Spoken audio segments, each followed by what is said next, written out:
sepi ku di pintu besi. Lamanya ku terkurung sepi, membuang lamunan ku ayunkan kaki. Masih adakah pintu maaf di hati untuk diriku ini?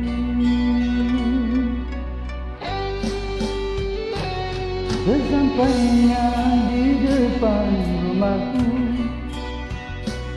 ku hanya terdiri terpaku, ingin bertemu bersama dirimu, tetapi rasa hati malu, ku mengecewakanmu. Aku sedari ku insafi, tak ingin lagi ku ulangi hidup dibui yang terasa menyiksa diri.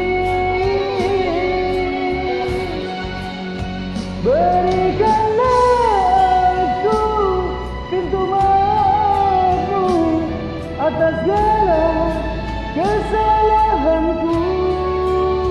Berikanlah aku kunci hatimu, ulurkanlah jabat tanganku. Jangan samakan aku seperti dahulu. Kini aku telah berubah dalam hidupku.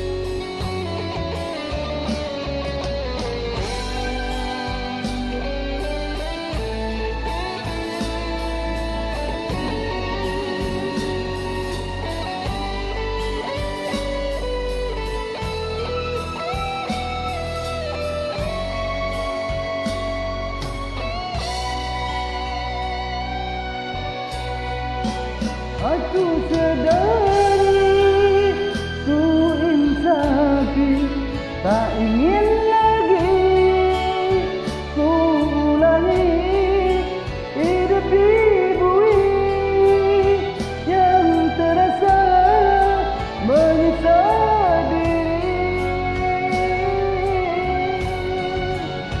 Berikanlah aku pintu maafmu atas segala kesalahanku.